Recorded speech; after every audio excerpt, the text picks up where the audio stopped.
¿Se ha grabado todo eso? Vale. Bueno, es una bendición, hermanos, compartir los cultos. Y la verdad es que había una adoración extraordinaria. Estaban cantando las niñas, que pa' qué. Y la pastora, mi pastora.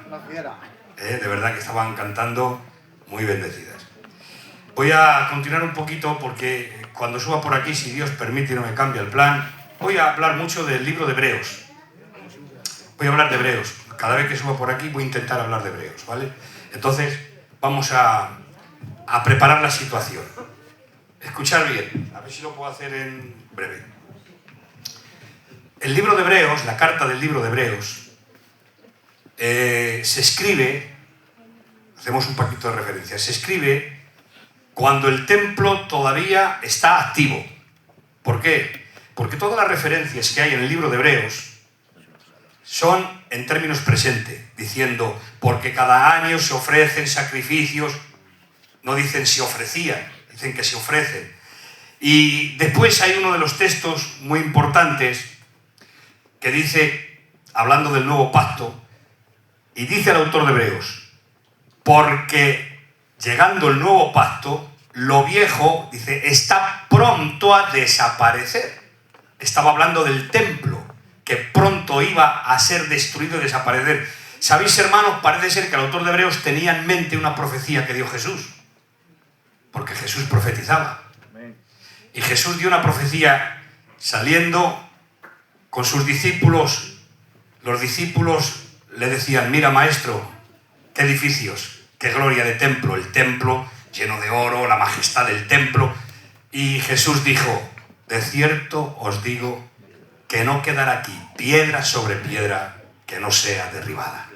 Y el autor de Hebreos tiene en mente, parece ser, esa profecía cuando dice que lo viejo está pronto a desaparecer. No dice que ha desaparecido, sino pronto a desaparecer. Por lo tanto, parece ser que el templo está en actividad cuando se escribe esa carta. Y ahora, los judíos, los hebreos, están tentados, todos aquellos que se han convertido al cristianismo, todos aquellos que están siguiendo a Cristo, se ven tentados a volver al judaísmo, hermanos. Y muchos de ellos abandonaban el evangelio para volverse al judaísmo. Y muchos dicen, ¿has visto los hebreos que se volvían al judaísmo? Sí, es que no era fácil. Mirad, hermanos, habían recibido de Dios, por medio de Moisés, todo el sistema litúrgico, todo el sistema de sacrificios. El templo lo había establecido Dios. Los sacrificios lo había establecido Dios. La ley la había establecido Dios. Los sacerdotes lo había establecido Dios. Y se lo había dado a Moisés. Y Moisés se lo había trasladado al pueblo. Y el pueblo había comido y recibido el mensaje de Dios a través de Moisés. Moisés, el gran caudillo. Y ahora van a seguir a un hombre que ha muerto a las afueras del pueblo en una cruz colgado. Y tienen que abandonar todo el sistema sacrificial. Tienen que abandonar el templo con toda su cultura, con toda su gloria, con todo su esplendor. De hecho, hermanos, era un espectáculo visible, hermanos, el templo. El templo tenía oro, tenía un aroma de incienso, se quemaba incienso. Había un aroma extraordinario. Las vestiduras de los sacerdotes con los pectorales, con el humir, con el tumir, con las 12 piedras en el pecho, los sacrificios, la música del templo, los muebles del templo. Eso era, hermanos, algo extraordinario. Y ahora tienen que cambiar todo ese sistema, toda esa gloria del templo, todo el sistema de sacrificios. Tienen que cambiar el sacerdocio, tienen que cambiar toda la liturgia, toda la ceremonia, toda la religión. ¿Y sabéis por qué lo tienen que cambiar? Por una reunión de cuando en cuando en una casa, y como mucho podían observar un poquito de pan y un poquito de vino cada domingo en la casa particular de un hermano. Esos eran los cultos cristianos. Los cultos cristianos del primer siglo, hermanos, eran en las casitas, porque no había iglesias todavía. Los primeros convertidos, hermanos, se reunían en las casas y en los ríos. A la orilla del río hacían los cultos, hermanos. Y podían observar como mucho un poquito pan y un poquito vino los domingos, celebrando, hermanos, la Santa Cena que Jesús había establecido. Ahora tenían unos vínculos, hermanos, emocionales terribles para apostatar de la fe de Jesús y volverse al sacrificio. Tenían unos vínculos terriblemente emocionales. Mira, había una encrucijada entre el judaísmo y el cristianismo. Tenían una tensión y una lucha. ¿Qué hacemos? ¿Seguimos a Cristo o nos volvemos al judaísmo? Pero es que era muy fuerte, hermanos. Mirad, uno de los factores para volverse al judaísmo y apostatar de la fe en Jesucristo era la añoranza de una religión ceremonial.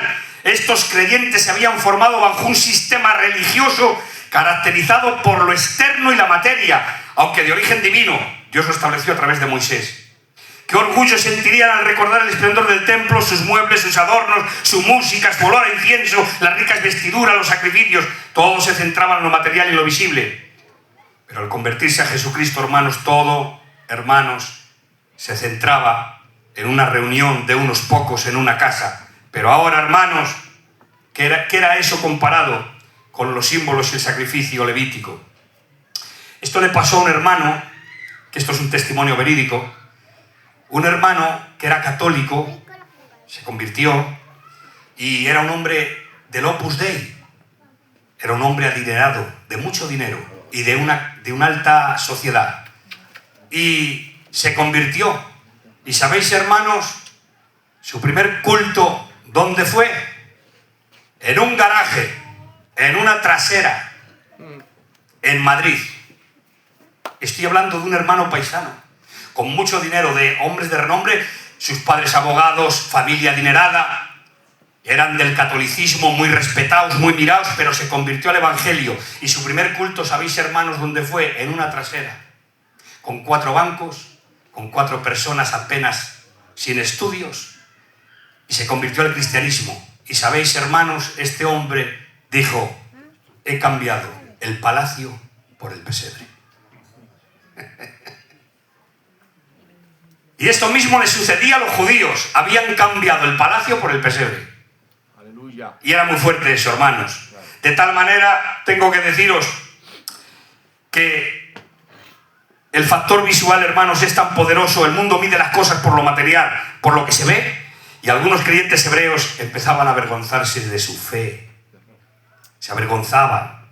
Hermanos, no podían creer en la suficiencia de Cristo y mantenerse vinculados, atención ahora, y mantenerse vinculados a un sistema de sacrificio, porque ellos querían a Cristo, sí, pero querían el sacerdocio. Querían a Cristo, pero querían el sistema levítico.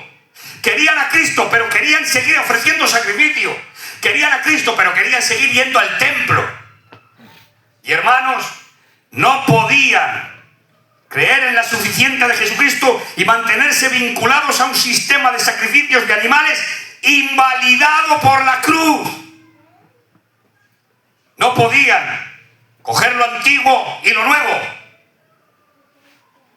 Y sabéis, hermanos, que no podemos mantener muchas de nuestras culturas y seguir siendo cristianos. ¿Sabéis que tenemos mucha cultura? No, mira, yo la he escuchado y vosotros seguro que también. Es que soy gitana. Sí, yo también. Pero si mis costumbres o alguna de ellas, como gitano, atentan contra la palabra de Dios, hermanos, primero soy cristiano. Primero soy cristiano, porque si el ser gitano me quita del cristianismo, del evangelio y de Jesucristo, entonces no podemos tener a Cristo y nuestras supersticiones. ¿Sabéis, hermanas, hermanos, que somos un pueblo de mucha superstición? Y seguimos con nuestras supersticiones. Una hermana de fuera de Aguas, mi yerno conoce a alguno de su familia y mi mujer, un hermano que me llama, y el Checho también, lo conoce por las videollamadas que me hace. Yo he estudiado mucho con ese hombre, es un hombre convertido, un hombre que sabe, y su familia lleva más de 30 años en el culto, en el evangelio. Y su madre, hermanos, su madre, después de 30 años, escuchar bien, hermanas, escuchar bien, que os voy a abrir los oídos. Después de 30 años siendo a los cultos día por día, escuchando los mensajes, escuchando la palabra, 30 años en el culto, y ahora dice, me llama este hermano y me dice, me llama Pastor José, me llama, Pastor José, por favor, hable usted con mi madre, que a usted le hace caso, porque a mí no me hace caso. Pues ¿qué pasa, Enrique? Pues es que ha escuchado en el Tito a un hombre, cuidado con los titos, Cuidado con las falsas doctrinas, cuidado con aquello que te aleja de Cristo, cuidado, no traguéis todo. Dice, ¿por qué has escuchado en el TikTok a un hombre que dice que para que el Salmo 91 se cumpla en ti, que hay que hacer una serie de ritos, hay que ir a la habitación, poner la Biblia y un vaso de agua encima? Tienes que empezar a leer y recitar el Salmo 91 y cuando terminas de recitar el Salmo 91 tienes que beberte el vaso de agua. Dice, y eso mi madre lo está haciendo todas las noches. Y yo le he dicho, madre, no hagas eso, que eso es brujería, que eso es hechicería. Pero ¿cómo va a ser brujería? ¿Cómo va a ser hechicería? Si menciona la Biblia, si menciona el Salmo 91. Claro, porque el diablo se viste como ángel de luz. Y yo decía, después de 30 años en el Evangelio, después de 30 años escuchando mensajes, se os dejan engañar con un vaso de agua y una oración como que fuera un rezo. Después de 30 años, pero sabemos en quién hemos creído, hermanos. Lo viejo ha pasado, he aquí todo es nuevo en Cristo Jesús. No valen nuestras supersticiones, no valen nuestras costumbres que atentan contra la palabra, no valen mis creencias, vale lo que dice la palabra de Dios. Y si la palabra de Dios te contradice y te lleva a la contraria, te aconsejo que hagas caso a la palabra y dejes de ser como eres y que dejes tu costumbre si te perjudica, porque Cristo quiere llevarte al cielo. Y al cielo entras tú, no tus costumbres. Y, hermanos, ahora se encuentran en esta encrucijada de volverse al judaísmo o mantenerse en unas reuniones adorando y sirviendo y buscando a Jesucristo y recibiendo su sacrificio. Y estos creyentes habían descubierto la gran prueba de su fe. Lo que había de determinar si eran verdaderos creyentes o no. Había llegado el momento de definirse. Y sabéis, hermanos, que llega el momento que tienes que decir para adelante o para atrás. Sabéis que llega el momento porque Dios nos da un tiempo, nos da cancha, nos da un momento, nos da un tiempo. Pero llega el momento que te dice, este es el momento de demostrar tu verdadera fe. Porque había creyentes judíos que habían creído intelectualmente, superficialmente, y eso se volvían al judaísmo. Y es el momento de demostrar la verdadera fe. La verdadera fe no se demuestra solamente cuando vienes al culto y escuchas la palabra, adoras y echas la ofrenda. La fe no se demuestra así, hermano, la fe se vive fuera. La fe se vive por la conducta. Santiago dice, muéstrame tu fe sin tus obras, que yo debía mostrar mi fe por mis obras. Las obras nos salvan, pero la fe sin obras es muerta, porque la fe tiene obras. Entonces no me cuentes que eres cristiano, yo tengo que ver tu vida, tengo que ver lo que haces, cómo dices, cómo vives, que aquí no me dice nada lo que eres, que aquí todos somos corderitos de Dios y santicos del cielo y santicas. Aquí todos somos muy buenos, somos creyentes espirituales aquí. ¿Qué diferencia hay? ¿Qué diferencia hay? Aquí no nos diferenciamos, la diferencia está fuera. La diferencia es cuando te pisan el pie, la diferencia es cuando te faltan, la diferencia es cuando se meten con tu casa, la diferencia es cuando te vienen a la mano cosas que no son lícitas, pero te arreglan el invierno y te arreglan el verano y coges lo que no es tuyo y te llevas lo que no te pertenece. Y no podemos mantener nuestras culturas, nuestras tradiciones, nuestra forma de vivir y querer ser de Cristo y aquello, Cristo y esto, no, o Cristo o nada. ¿Sabéis, hermanos? La Biblia dice que Jesús dijo, el que conmigo no recoge, desparrama. Y el que conmigo no es contra mí. Pero no, yo no soy ni del diablo, ni soy de Dios, me mantengo en medio. Perdóname, o eres de Dios o eres del diablo, no hay otra. No, que yo del diablo no, aunque yo esté en el mundo, yo no. No. El mundo está bajo el maligno. Cristo dice, el que conmigo no recoge, desparrama. Si tú no estás recogiendo, para la gloria de Dios estás desparramando. Y dice la Biblia, el que conmigo no es contra mí. Y si no eres de Cristo, eres contra Cristo. Apáñatelas como puedas, pero eso lo dice el Señor, no lo digo yo. Y hermanos, también tenían que enfrentarse a vínculos emocionales. Esto es terrible. Esta parte es terrible. Como voy a estar bastante tiempo con el tema de Hebreos, voy a ir dejando cancha y lo voy a hacer ameno, ¿vale? Mirad, también tenían que enfrentar un vínculo emocional y teológico terrible. Mirad si esto era terrible. Los judíos se planteaban ciertas preguntas. Una de ellas decía, si la mayor parte de los sacerdotes, mira Chencho, qué detalle, ellos pensaban, si la mayor parte de los sacerdotes y de nuestros teólogos que tenemos, que estudian la ley, maestros de la ley, si han rechazado el Evangelio a Jesús, es factible que nosotros, que somos una minoría, sin preparación, sin formación teológica, es factible que sigamos nosotros en esto, teniendo a estos que saben tanto, a los intérpretes de la ley, a los fariseos que saben y han rechazado a Cristo y han rechazado el Evangelio. Es factible que nosotros, que somos hombres, que no sabemos nada, que nos reunamos y abandonemos el templo. Es factible, podemos tener razón nosotros y no ellos. Era difícil. Pero a estos todavía se les sumaba algo más fuerte todavía, el factor emocional. Este era terrible, hermanos. Todos los que tenían familiares que no eran cristianos, los que se habían convertido al cristianismo, pero había familia que seguían en el judaísmo.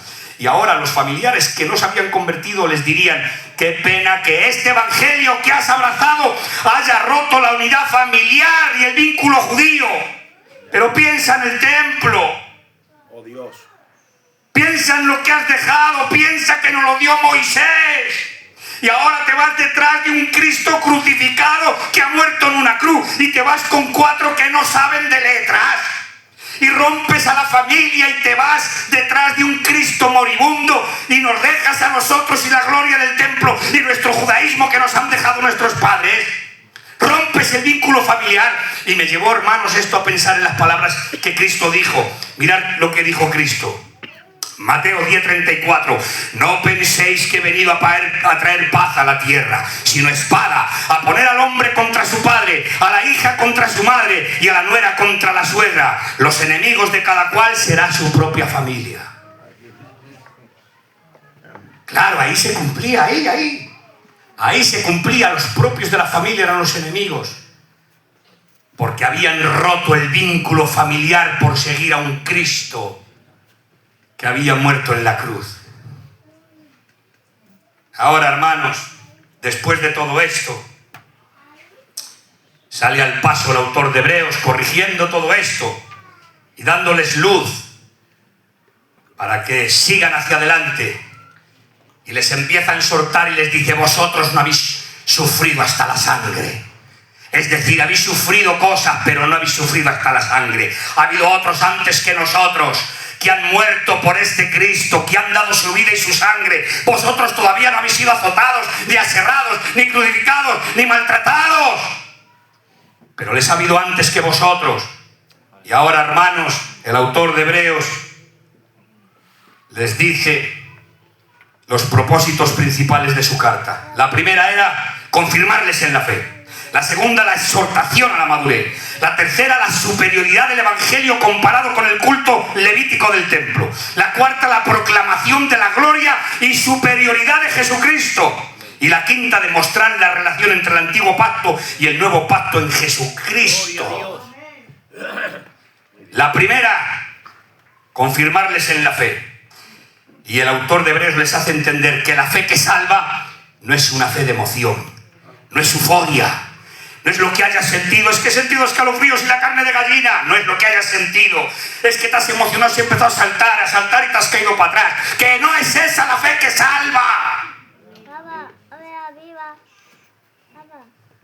No es teórica, ni recibir una serie de posiciones doctrinales. Te enseñamos la doctrina, tienes el concepto bíblico de fe, vale. Pero eso no es suficiente, es un compromiso. Amén. Es un compromiso con el Calvario. Es un compromiso de abnegación. Es un compromiso de humildad. Es un compromiso de servicio. Es un compromiso de perjudicarte tú mismo y de sufrir el oprobio. ¿Qué queremos? Hablo yo con mi mujer del pastoreo, del servicio, y muchas veces, y mi mujer, ¿y para qué? ¿Y para qué? Porque claro, hay que perjudicarse. Yo le digo, pero hija, tendremos que perder algo por servir al Señor. Si tengo que dejar algún mercado, lo dejaré. Y si tengo que dejar de ver a mis nietos un poquito, pues les dejaré. Es verdad que me sufre y que me duele, que es verdad, pero algo tenemos que padecer. ¿O qué queremos, hermanos? Seguir en el Evangelio y meternos en una burbuja dorada y que no nos toque el sol y que nadie nos moleste y que no haya enfermedades y que no hay problema. Que no es ese el Evangelio. El Evangelio es otra forma. Amén. Claro que sí. Y ahora, hermanos, permitidme unos minuticos más. Y les dice... La fe que salva no es lo que has sentido, no es emoción, no es euforia, no es recibir una serie de posiciones doctrinales. El concepto oblicuo de fe es el carácter de un compromiso, de una rendición, de una entrega, de todo a Cristo. Y algunos miembros de aquella congregación habían profesado fe en Jesús, habían sido bautizados y estaban en la iglesia. Pero ahora se desligaban de sus hermanos en Cristo y el paso del tiempo revelaba que su profesión de fe había sido superficial y falsa, y se volvían al judaísmo. La pregunta ahora, ¿eres un verdadero cristiano? Ayúdanos, Señor. ¿Eres una verdadera cristiana? Válgame. ¿Cuántos años llevamos? ¿Cuántos años? Y te pregunto a ti, a mí también me lo pregunto, pero como estoy predicando te lo tengo que decir yo a ti. ¿Eres una verdadera creyente? Una verdadera cristiana. ¿Eres un verdadero creyente? Un verdadero cristiano. ¿O tienes una fe superficial que cuando vienen maldadas abandonas y dejas todo? Cuando entras en persecución, cuando entran en los problemas, cuando te tocan lo tuyo, ¿qué pasa? Dejas todo y abandonas, tiras todo. ¿Esa es la fe que tú tienes? ¿Esa es la fe arraigada en Jesucristo? ¿Eso es en quien has creído? ¿Dónde está el Evangelio? Gloria a tu nombre, Señor. Y ahora, hermanos, les exhorta y les confirman la fe que salva. Hay que sufrir hasta la sangre. Después les exhorta a la madurez y les llama a que dejen los primeros rendimientos, que dejen las primeras obras y que crezcan. Y les dice, porque la vida cristiana, que crezcan hacia la madurez en Jesucristo. Hebreos 6:12 les dice, vamos adelante a la perfección, dejando ya los primeros rudimentos de obras muertas, la doctrina del bautismo, la imposición de manos, de la fe en Dios, de la resurrección de los muertos y del juicio eterno. Hebreos 5:12, debiendo ser ya maestros, tenéis necesidad de que alguien os enseñe los primeros rudimentos, tenéis que beber leche y no vianda sólida, tenéis que ser maestros y sois niños todavía. Debemos de ser maestros y todavía somos niños. Mirad el texto. Súbelo un poquito, bájalo un poquito. Mirad, hermanos. Aquí está. Acerca de esto, dice el autor de Hebreos, de esto, de lo que yo estoy hablando, Acerca de esto tenemos mucho que decir y difícil de explicar, por cuantos habéis hecho tardos para oír. Porque debiendo ser ya maestros después de tanto tiempo tenéis necesidad de que os vuelva a enseñar cuáles son los primeros rudimentos de las palabras de Dios. Y habéis llegado a ser tales que tenéis necesidad de leche y no de alimento sólido. Y todo aquel que participa de la leche es inexperto en la palabra de justicia porque es un niño. Pero el alimento sólido es para los que han alcanzado madurez, para los que por el uso tienen los sentidos ejercitados en el discernimiento del bien y del mal. Oh, hermanos. Gloria a Dios. Increíble. Increíble.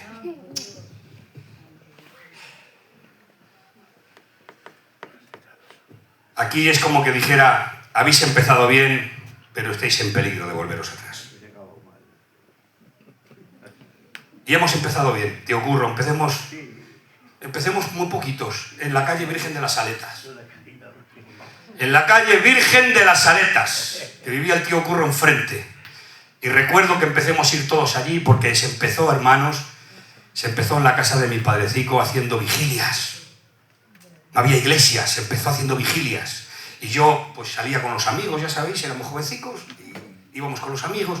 Y a las 10 de la noche los viernes, lo recuerdo como ahora, venían de arriba del templo y tenemos vigilia, donde el Padre. Y a las 10 de la noche veníamos corriendo, que echábamos el higadico por venir corriendo a las 10 de la noche, porque había vigilia. Y me decía mi padre, no faltéis, niño, que da lache, que vienen los gitanos, tenéis que estar aquí. Y yo llegaba Y como tocaba un poquito la guitarra y cantaba, ya sabéis. José, hermano, coge una alabanza. Y yo casi siempre digo, estoy muy malo de la garganta, porque me daba apuro, hermanos, tenía un respeto, que digo, pero ¿cómo voy a ponerme yo a cantar ahora alabanzas? Vete a saber. Y ahora vengo y me hace cantar una alabanza, que estoy malo de la garganta. No, bueno, pues es igual. Y me hacían cantar coros, me tenía que aprender coros. Empezamos aquí, en la casa de mi padre. Y después, Isaac, que es nuestro padre espiritual de todos nosotros, todos los predicadores. Sí, lo iba a decir yo. Y llegó el hermano Isaac y buscando un local habló con el tío Curro. Y me acuerdo que le pusieron, el primero que estaba de diácono fue el tío Curro.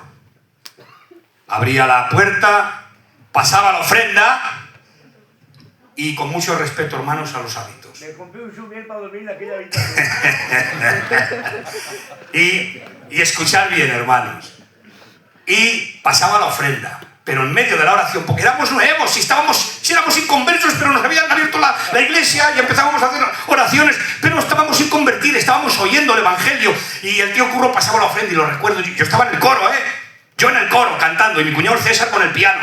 Y yo era inconverso, pero ahí estábamos empezando en una obra nueva. Y el tío Curro, en medio de la oración, con mucho respeto hablando, había un bar al lado. Pues el tío Curro se salía en medio de la oración, se pegaba 2 trinkers de vino y volvía a entrar corriendo. Se pegaba 2 trinkers de vino y de cuando en cuando se metía con respeto al baño y se fumaba un cigarrito y entraba corriendo después otra vez. Estábamos empezando, hermanos. Pero lo que quiero decir con esto, hermanos, es que no podemos estancarnos en los logros del pasado. Hay que avanzar hacia la meta y no quedarnos, hermanos, comiendo y bebiendo leche como inexpertos. No podemos seguir siendo los de antes. El tiempo ha pasado, hermanos. Y la vida cristiana hay que crecer hacia la madurez. Ahora bien, no es cuestión de despreciar lo que aprendimos. Todo lo contrario. Hebreos hace énfasis en mantenernos firmes en lo que hemos aprendido, pero que hay que crecer y ir a la madurez, no estancarnos en los logros del pasado. Pero el tema central, hermanos, y voy a finalizar, ya llego.